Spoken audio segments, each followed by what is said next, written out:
Oke, welcome to Total Politik. Ya, kita sudah bersama dengan brand ambassador Alphard, Toyota Alphard. Hasan Nasbi. Aduh. Mantap juga Bang, brand ambassador Alphard. Ini udah sampai mana posisi Alphard sekarang, Bang? Iya. Posisinya masih status quo. Iya. Masih status quo walaupun angin arah-arah ke sini ya. Jadi kayaknya emang saya harus siapkan garasi baru nih. Kayaknya makan malamnya masih makan malam aja. Iya. Tapi Abang nih pede betul nih angin arah-arah ke sini. Kok kemarin udah pakai pesawat yang bukan dari oligarki kata Abang kan. Itu kenapa viral ya? Iya, viral. Padahal itu bercandanya benar-benar receh banget itu enggak ini. Recehnya begitu, Mas. Bercandanya receh ternyata viral. Itu apa tuh Bang maksudnya tuh Bang? Pakai dijawab lagi. Itu pakai berita. Rame itu Bang, di mana-mana itu. Ya itu benar rame ya. Iya, itu kan ke kampung kita itu Bang. Iya. Tujuannya kan. Iya, saya dapat video itu dari TikTok. Saya jadi anak TikTok sekarang. Saya dapat video itu dari TikTok. Terus saya lihat, ini mendarat di Padang nih hari ini nih. Mendarat di Padang nih. Terus saya bilang saya kirim ke satu orang, bisa download nggak videonya ini? Buat apa Bang? Download aja saya bilang gitu.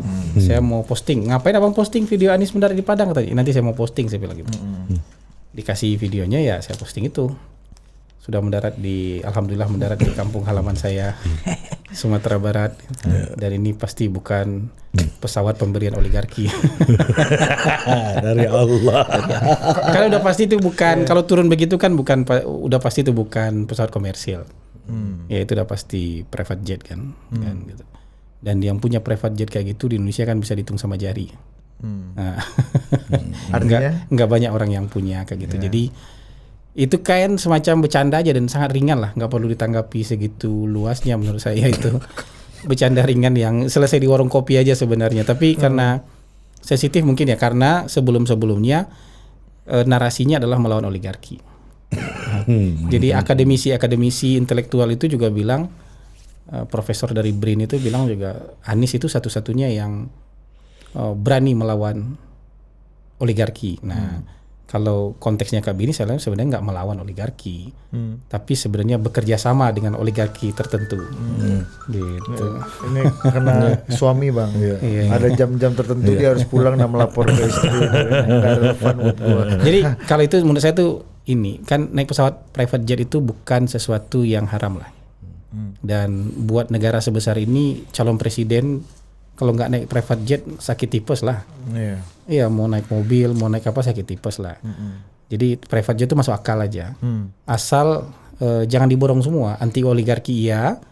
Terus naik private jet juga iya. Itu kan nggak nyambung gitu loh. Satu aja dipilih gitu. Nggak apa-apa kita pilih naik private jet tapi nggak usah keluar narasi anti oligarkinya. Ini maunya diborong semua gitu loh. Ini kan jadi apa? Kalau kita mau berpahala, pahala aja, jangan dosanya diborong juga gitu loh. Bukannya itu narasi normal Bang, melawan kekuatan modal ya kan, kekuatan kepentingan, bisnis gitu. Iya nggak apa-apa, tapi ya naik motor, naik Vespa lah. Kalau mau keliling Indonesia, maksudnya kan Caimin dong ya. Caimin agak pas nih dengan narasi anti oligarki. Jadi naik Vespa aja, karena maksud saya gini, nggak mungkin juga nyewa lah.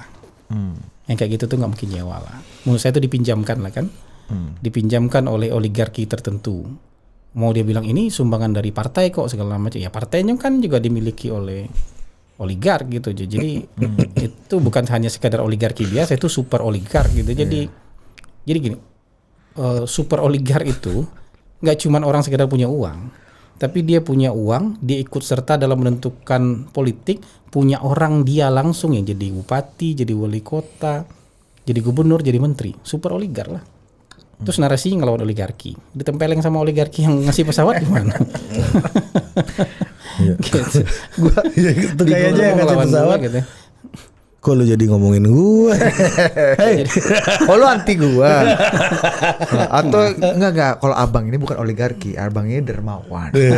Bisa aja. Ini perkara narasi aja kan nih Bang. Ya kayak ini Bang, kayak di waktu Pak Anies jadi menteri kan. Apa tuh? Yang pro Pak Anies bilang disingkirkan. Dicukupkan. Iya, yang anti Pak Anies bilangnya dipecat kan. Nah, itu kan. Ada yang dicukupkan gitu. Dicukupkan. Ya kalau kita mau merendahkan politik kita ya boleh aja. Jadi kan pilihan nih gini. Kita mau bikin politik kita berkelas, naik ke perdebatan yang substantif atau politiknya rendah sekali, gitu aja. Ini bukan sumbangan oligarki, ini sumbangan hamba Allah yang dermawan. Nah, itu jadi rendah sekali kita. Tapi kan bukannya itu tuh normal di seluruh dunia, Bang. Misalnya kayak Donald Trump juga anti establishment, against the establishment di New York dan lain-lain gitu. Sementara dia adalah part of the establishment itu. Gitu. Kurang oligarki apa Donald Trump kan? Itu kan yang jadi tertawaan sebenarnya jadinya kan itu. Makanya saya kan nggak bahas sebenarnya naik pesawat sebenarnya. Karena buat saya itu kan perdebatan yang rendah. Kalau mau dinaikkan itunya adalah soal konsistensi perjuangan. Kamu membunuh dirimu sendiri gitu, misalnya kayak Donald Trump itu, kamu membunuh kelasmu sendiri gitu. Mau menghancurkan keberadaanmu sendiri gitu. Mungkin kayak gitu juga. Jadi memang lebih kepada narasi yang dibangun. Kan sekarang zaman terbuka nih. Nggak bisa umpet-umpetan dan publik kan nggak bodoh dengan receh kayak gitu aja. Maksudnya dengan komentar receh yang sebenarnya nggak perlu didiskusikan dan diperdebatkan itu ternyata jadi diskusi yang panjang kemana-mana kan. Jadi buat saya publik nggak bodoh. Jadi narasi itu cabut aja, ngapain gitu. Minta maaf aja, kita nggak jadi gitu ngelawan oligarki, udah gitu aja. Gitu. Dijawab nggak Bang? Dijawab nggak dengan ramenya Abang cerita gitu, apa posting kayak gitu, dijawab nggak secara substansi juga? Iya jawabnya, iya saya lihat ya jawaban dari Partai Nasdem misalnya, Bestari Barus bilang itu bukan pemberian oligarki. Berarti benar pemberian Allah Subhanahu Wa Taala. Iya benar juga. Iya. Bukan pemberian oligarki, iya berarti pemberian Allah. Siapa lagi yang lebih kaya daripada oligarki? Tinggal Allah. Negara nggak mungkin memfasilitasi kan? Negara fasilitasi itu. Jadi harus dicari siapa yang lebih kaya daripada oligarki. Allah Subhanahu Wa Taala itu. Gimana?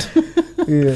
Jadi saran Abang nih ke depan nih narasi-narasi anti oligarki, anti modal, anti cukong, nah itu bahasanya kan, anti bandar ya. Nah, jadi Zulpan kan Lindar lebih mantap lagi semalam Bang dia bilang apa itu? Ini sama kayak Piala Dunia. Kita ini capek-capek begadang sampai pagi. Bandar udah tahu siapa yang juara. Soal Jepang ceritain dong, analisa dia soal penalti. Jepang penalti kayak tempe itu Bandar itu. Ya, saya nggak mau konspirasi terlalu jauh gitu. Jadi kan seolah-olah masyarakat ini bisa dikendalikan dengan sebegitu mudahnya. Kalau pemain bola aja saya nggak yakin semuanya bisa dikendalikan, apalagi ini masyarakat 270 juta, mungkin hampir 200 juta pemilihnya. Masa iya bisa dikendalikan sebegitu mudah dan sebegitu hebatnya? Enggak lah. Tapi gini, kita itu nanti mungkin pelan-pelan harus belajar beralih ke narasi yang masuk akal. Bukan sekadar narasi yang heroik. Karena narasi heroik ini 90% nggak masuk akal. Kelihatan gagah gitu. Penuh dengan gelora perjuangan gitu. Seolah-olah itu akan menghadirkan surga di depan mata, tapi 90% nggak masuk akal. Gitu. Termasuk kayak misalnya nasionalisme itu 90% nggak masuk akal gitu. Gitu, kedaulatan apa dan segala macam tuh nasionalisasi aset asing gitu Bang ya. Tuh tolak impor lah, tolak ini segala macam itu 90% nggak masuk akal. Nah, cuman memang kan harus pelan-pelan. Karena yang dimakan oleh konsumen politik kita itu memang narasi-narasi yang heroik. Di negara seperti Amerika pun yang dimakan narasi-narasi heroik seperti itu. America first. Ya. Kalau di negara maju mungkin sudah sedikit narasi heroik. Kalau Amerika itu kan negara maju dengan mentality negara berkembang, gitu. Makanya Trump cocok ya Bang di situ. Cocok ya kayak gitu. Masih ada itu pemuka agama yang ngusir setan dari seluruh dunia karena mengacaukan hasil exit poll gitu ya. Kalau kata Robi, gue pernah didatengin sales Mormon di rumah katanya. Iya. Tapi kan gue Muslim. Gue Muslim. Oh, kita juga ada yang Muslim. Jadi Robi Muhammad ini ya. Dia memang itu negaranya ukurannya raksasa, negara maju secara ekonomi, secara teknologi, tapi mentality berkembang. Negara berkembang. Nah, di negara-negara yang betul-betul maju ya, secara teknologi, secara peradaban maupun secara mentalitas, mungkin kita sudah sulit menemukan jargon-jargon yang heroik, jargon-jargon yang penuh perjuangan kesannya seperti ini. Tapi lebih kepada jargon-jargon yang masuk akal. Kenapa? Publik yang memilih itu sudah tahu nih, ngelihat ini masuk akal apa enggak nih, bakal dikerjain apa enggak nih, ini ngomong doang apa enggak nih, ini cuman bahasa marketing apa enggak nih, kan gitu. Jadi kita jangan harus meniru ratusan tahun juga dulu untuk sampai ke sana gitu.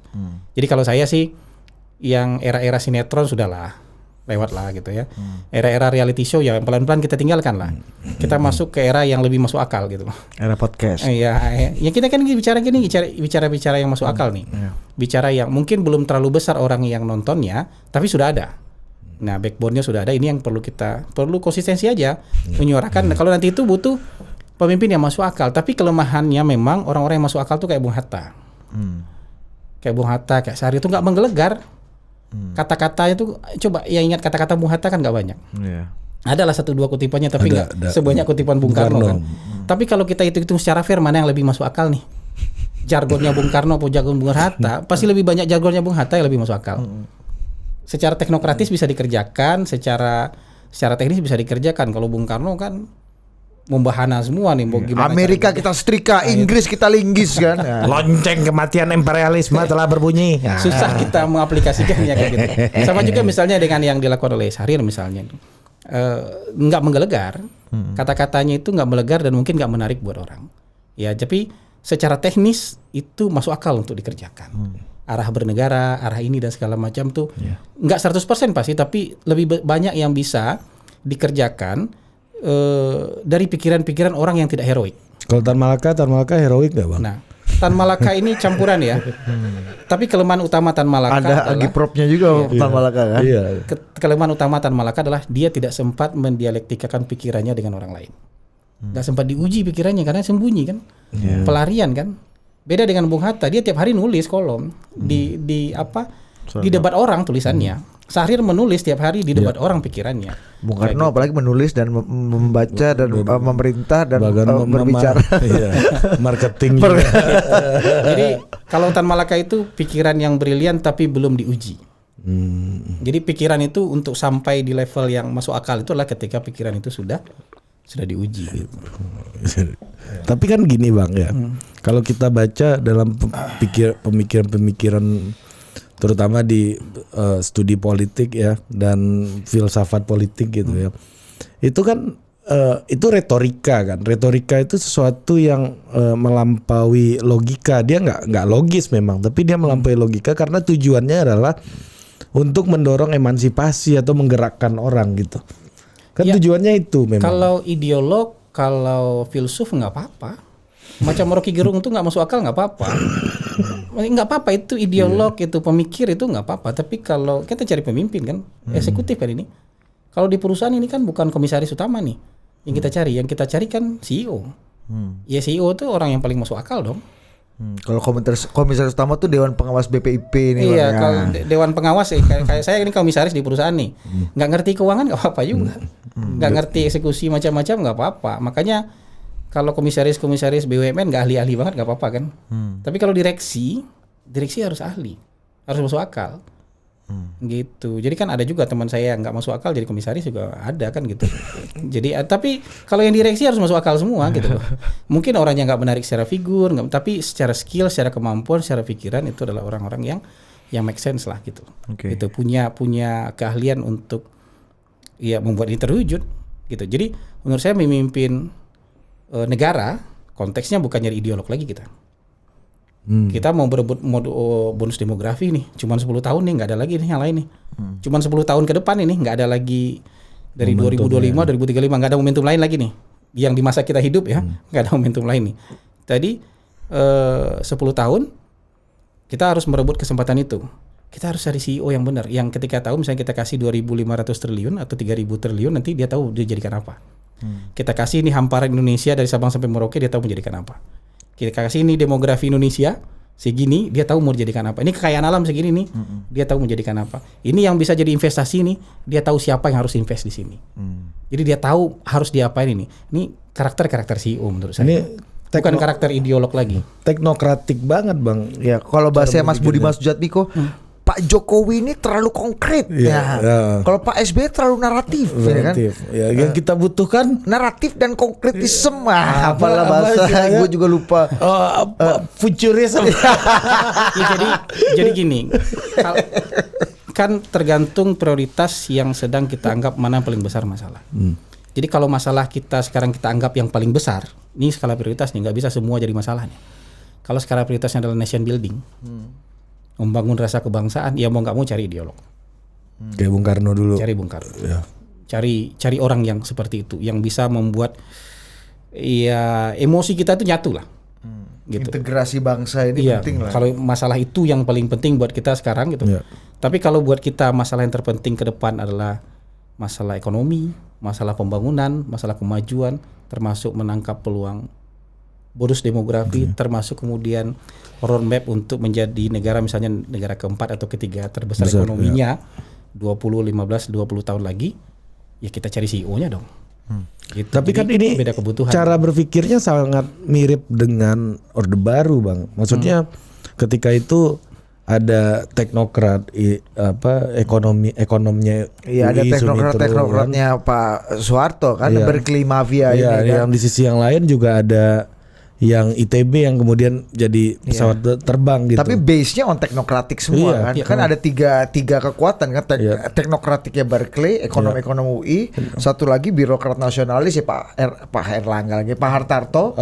Satu lagi teknokrat dengan modal tinggi seperti Pak Habibie gitu. Tiga itu yang bertarung nih. Nah, ketika itu resikonya adalah aspirasi publik itu tidak dianggap bernilai lebih dibandingkan dengan pikiran-pikiran teknokrat dan TAP MPRS dan lain-lain itu gitu. Konkretitas saja Bang yang dikejar. Itu kan dia hidup, ini ada biji yang sama nih. Biji teknokratisme misalnya namanya benih. Benih kalau biji jorok ya. Tergantung perspektif. Biji ini. Jadi ini benih lah, benih teknokratisme misalnya. Benih teknokratisme tumbuh di dalam alam politik otoritarian, seperti itu. Kita bicara soal aspirasi publik yang terpenjara, hak-hak sipil yang segala macam, tapi bukan teknokratismenya yang bikin itu terpenjara. Tapi sistem politik pada saat itu yang membuat itu terpenjara. Bahkan ketika misalnya muncul pemimpin populis pun akan seperti itu. Jadi bukan itu yang menyebabkan itu. Sama kayak sekarang misalnya kita mencari teknokratisme baru. Tapi kan benih ini tumbuh nanti di alam yang bukan alam otoritarian lagi. Jadi nggak ada hubungannya sebenarnya teknokratisme, pembangunan itu dengan otoritarian. Alam politiknya apa dulu? Ya artinya CEO yang jago teknokratik misalnya dengan level CEO dan lebih konkret kalau kata Mas Budiman Sujatmiko itu di alam demokrasi seperti sekarang kan butuh narasi publik juga. Nah, karena benar. Dong. Artinya jadi, perlu ada narasi dan perlu ada mimpi-mimpi rangkaian kata juga untuk menggabungkan dengan. Kalau Harto kan zaman Harto kan dulu nggak perlu kita bernarasi-narasi. Harto ngomong jadi barang ini Bang. Sekarang betul bagaimanapun ada kemampuan teknokratisme tapi ada kemampuan untuk mengikat publik karena bagaimanapun yang milih kita publik nih. Jadi kalau kemarin itu di masa Orde Baru itu stakeholdernya cuma anggota MPR, sekarang stakeholdernya ratusan juta nih, shareholder gitu, ratusan juta nih yang akan menentukan pilihan. Ada kemampuan itu cuman kan begini, kalau kita tidak mengubah cara berpikir masyarakat, lihat mana yang paling masuk akal, bukan lihat mana yang paling menarik gitu, ya kita akan bisa menggeser lah mencari pemimpin yang memang punya kualifikasi, bukan hanya sekedar pemimpin yang menarik. Karena kadang-kadang tuh nggak semua memiliki itu. Ada yang menarik tapi kualifikasi kurang. Ada yang punya kualifikasi tapi kemampuannya menarik perhatian itu kurang. Tapi dalam konteks politik elektoral kita, menarik perhatian itu bisa dibantu. Pinter nggak ya? Menarik perhatian itu bisa dibantu oleh tim. Oleh tim PR, tim konsultan, tim make up lah. Tim fitness lah. Tim fitnah juga. Bisa dibantu.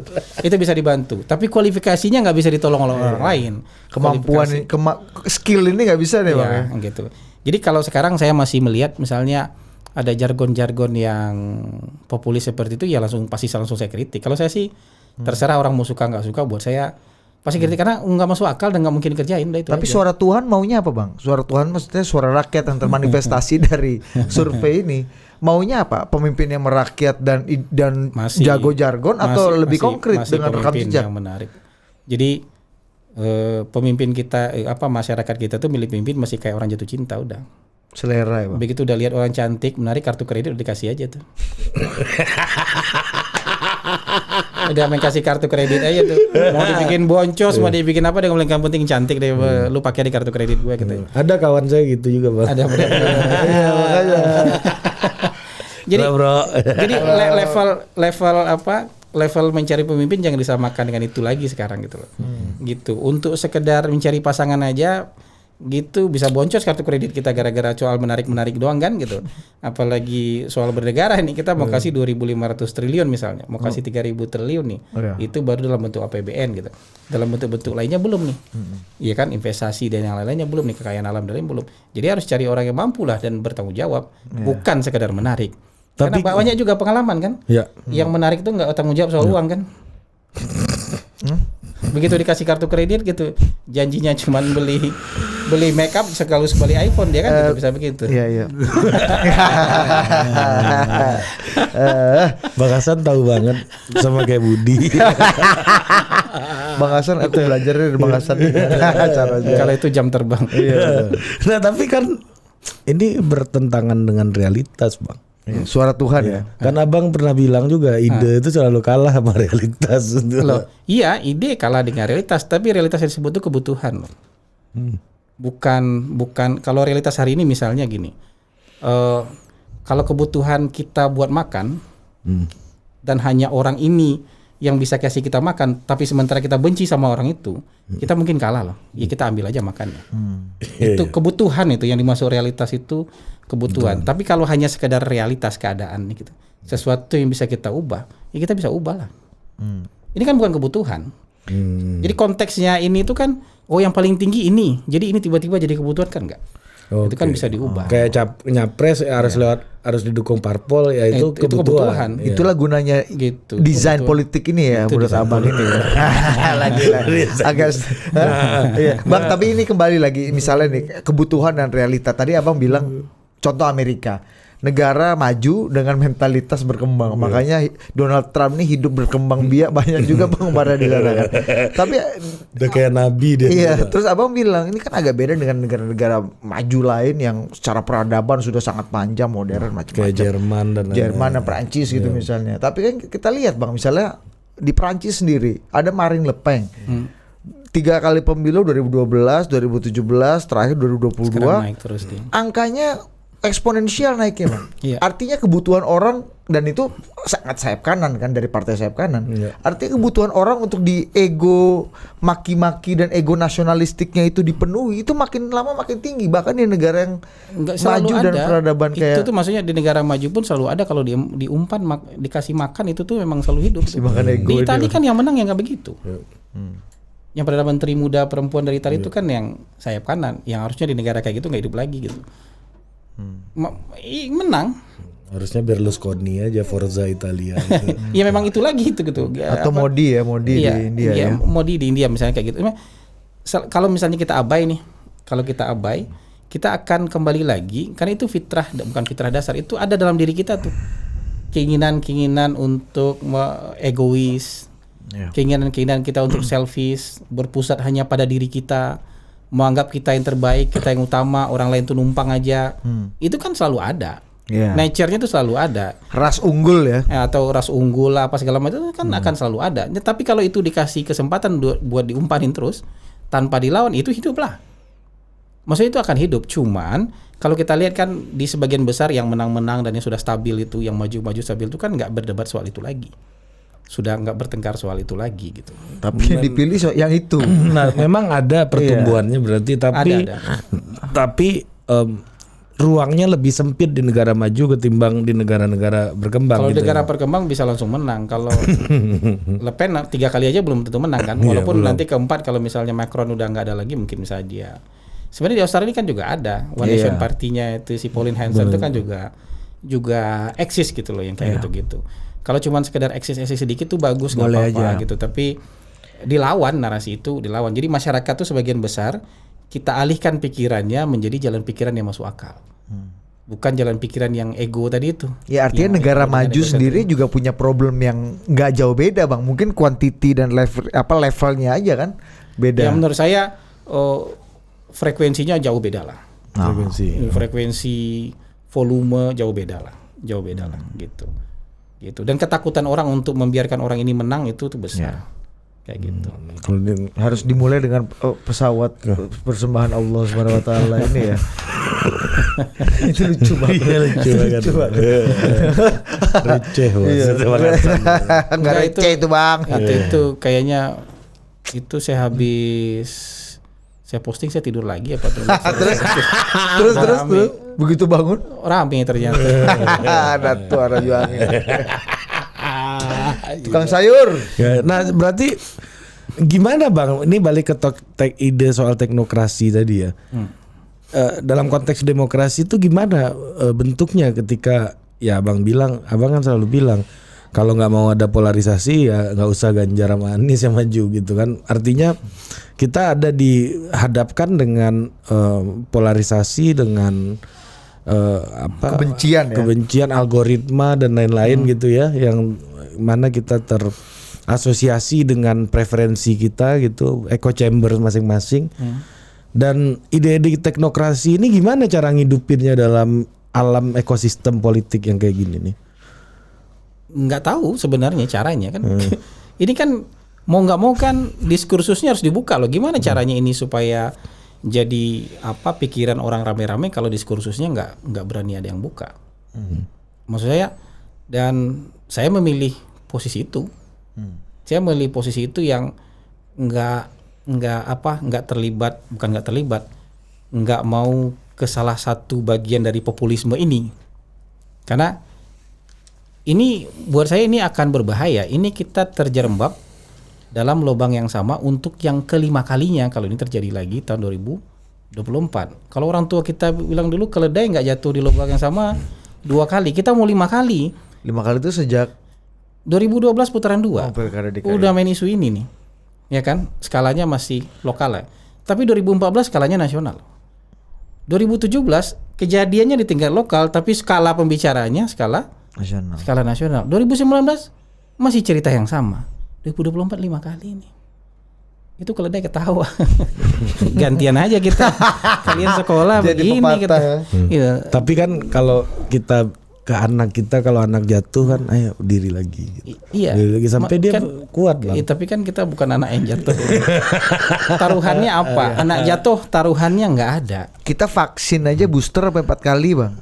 Ya kan dikasih racun kan, itu dikasih virus kan kita kan. Iya tapi kan ada taruhan yang damage controlnya tuh ada. Ini kira-kira damage controlnya ada nggak? Siapa yang bilang gue sanggup kontrol damage ini? Ada nggak yang berani bilang? Ini kejadian tuh yang kelima kali, tapi gua rasa ini terkontrol kok damage-nya. Ada nggak berani bilang gitu? Kalau misalnya 2 orang ini mengaku dan berkomitmen untuk menghentikan kebencian ini, 2 orang harus di depan umum. Harus di depan umum, di depan pendukung dia. Tapi hebat betul ya 2 orang ini bisa membangun orkestrasi kebencian ini. Bukan orang ini, orang ini. Gini, ada 2 hal nih. Orang ini nggak terlibat ya secara langsung dalam proses perseteruan ini. Anies maupun Ganjar. Kan dia juga nggak bermusuhan. Ya. Orang ini dua-duanya juga nggak punya kemampuan untuk mengkapitalisasi ini kalau mereka yang jadi inisiator. Tapi kan bahan bakunya itu sudah ada. Makanya dulu ya apa istilahnya Budi? Cawan penampung. Emang cawan aja. Toren. Ini cawan penampung, ada salurannya buat ke mereka ini gitu loh. Kebetulan simbolisasinya di NKRI harga mati itu adalah Ganjar. Simbolisasinya dari pembenci NKRI harga mati adalah Anies Baswedan. Ini udah berubah lagi narasinya. Makin deep narasinya nih, Bos. Bang, ini Kemarin maksudnya apa ini?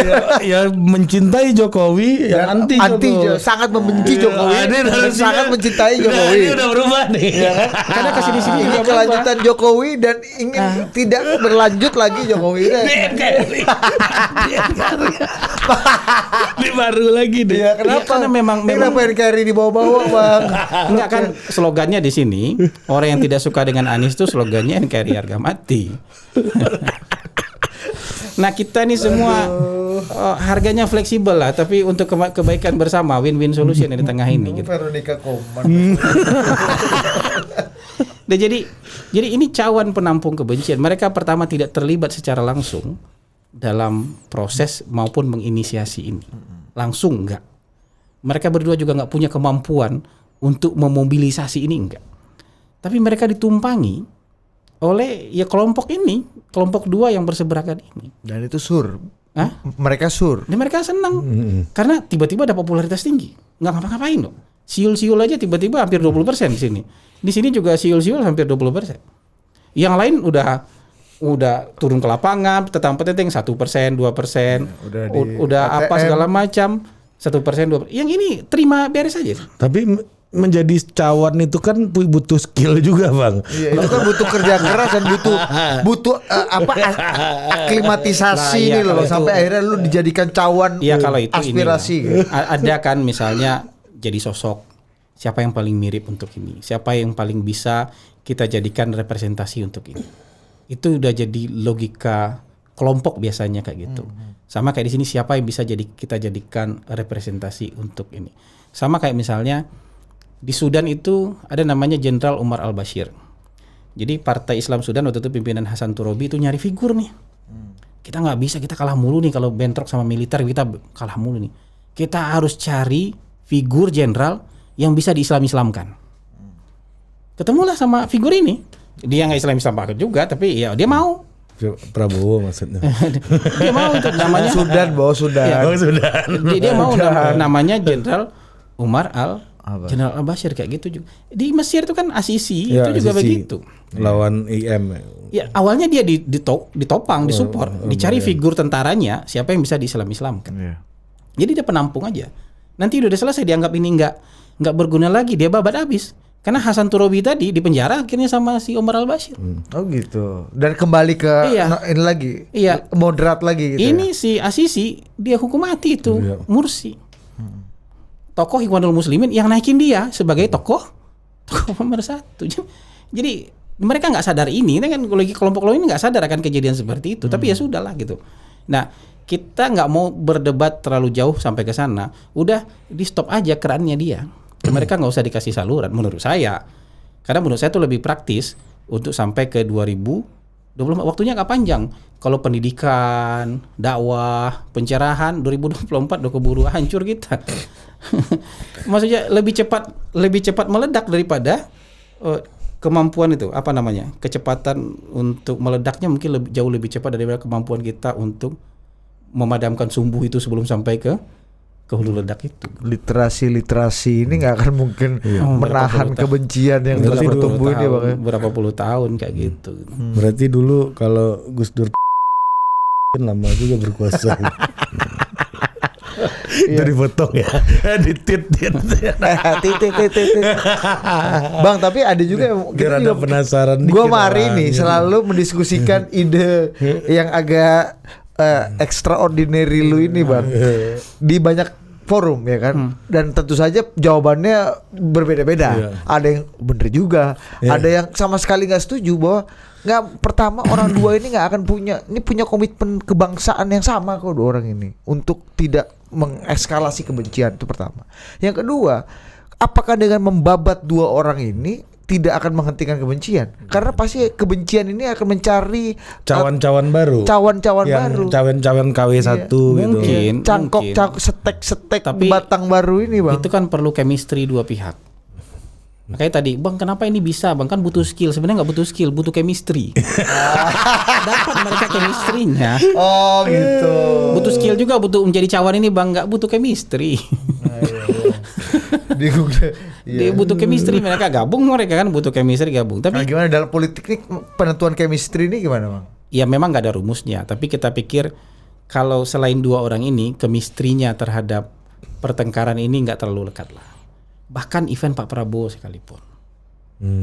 Kalau saya melihat Pak Prabowo akhir-akhir ini ya menunjukkan jiwa kebangsaannya, menunjukkan loyalitas dia terhadap negara dan termasuk pemerintah, termasuk presiden, dan hampir nggak ada loh narasi dari pendukung asli Pak Prabowo, bukan dari orang yang terpaksa dukung Pak Prabowo ya, ini 2019, tapi pendukung ya benar-benar strong votersnya Pak Prabowo. Apa bedanya itu Bang? Pendukung aslinya. Kalau pendukung aslinya sekarang mau apapun, mau jurus Pak Prabowo, mau pakai jurus muslim, mau jurus non muslim, mau kungfu, mau karate, dia ikut Pak Prabowo. Mau jalan di karpet merah, mau jalan di pinggir karpet. Dia nggak perlu dia ikut Pak Prabowo. Tapi nggak ada narasi itu. Karena kalau kita mau fair di Gerindra itu, kalau saya nggak salah ingat dulu sayap terbesarnya itu bukan ormas keislaman, bukan Tidar dulu ya. Sayap terbesarnya Gerindra itu namanya KIRA. Cek deh nanti, namanya Kristen Indonesia Raya. Oh ini, Pak Hashim dong. Itu sayap terbesarnya tuh. Sayap terbesarnya Gerindra itu dulu yang saya pahami itu KIRA, bukan Mira, tapi KIRA. Kenapa jadi Mira? Ini kalau Mira mungkin Muslim Indonesia Raya kalau ada. Kalau ini KIRA, Kristen Indonesia Raya. Jadi nggak ada narasi kebencian seperti kebencian yang itu, mereka stay cool aja. Itu otentiknya Gerindra tuh ya Bang ya. Otentiknya Gerindra menurut saya begitu gitu. Otentiknya itu nasionalis, otentiknya itu soal kebangsaan, persatuan dan segala macam. Kan Gerindra ini juga orang yang berdiri bersama Pak Jokowi dan Pak Ahok ketika DKI 2012 dapat serangan yang sama. Dan menurut saya sebagian besar orang-orang Gerindra yang lain tetap stay cool soal itu. Yang nggak cool cuma Fadlizon aja. Tiba-tiba ikut juga dia belok dengan angin yang kayak gitu kan gitu, dengan angin fundamentalisme ini. Tapi Gerindra yang lain nggak terlalu menurut saya kan gitu. Bang, abang pernah mencontohkan ya kasus Senator McCain ketika menahan kebencian depan umum ya kepada pendukungnya oleh pendukungnya kepada presiden kepada Obama. Dan beliau kalah karena tidak mengentertain ego kebencian itu. Tapi kan kalau kemudian abang memuji Pak Prabowo nih sekarang dengan nasionalis, otentiknya adalah kebangsaan, nasionalis macam-macam, segala kebaikan itulah. Dan pendukungnya nggak ada ngeluarin narasi itu. Tapi dalam 2 kali pemilu, ketika kebencian ini menyeruak, Pak Prabowo juga nggak menghentikan itu di depan umum, Bang. Memang nggak menghentikan itu. Tapi kan Pak Prabowo orang yang kalah. Kalau dia kalah, dia bisa belajar dari itu. Ada pula ini narasi. Saya pernah bilang itu. Orang yang menggunakan ini tapi kemudian kalah, kita bisa berharap loh dia introspeksi. Kalau menang ini yakin nih jalan gue ini. Kalau menang introspeksi nggak dia kira. Kan saya pernah bilang ini. Saya lupa saya di mana. Di Total Politik. Di Total Politik Bang. Saya bilang kalau dia kalah, dia bisa 2 kali gue pakai kayak gini kalah gue katanya. Nggak benar juga ini gitu. Di samping dia mungkin nggak mau, tapi ini nggak benar juga kalau buat disambut. Tapi kalau orang yang menggunakan ini sekali langsung menang, introspeksi. Ini bisnis model gua nih kalau yang langsung menang ini kan. Belum tentu mau berubah kan. Menang, kan? Kalau kalah kan ganti strategi. Punya keyakinan itu. Hari ini Bang kalau udah viewers cuma 2.000 nih kita harus ganti formula nih, Dit. Gimana dialog kita nih supaya lebih naik nih? Iya langsung gitu Bang. Ini kan kayak gitu kan istilahnya kan.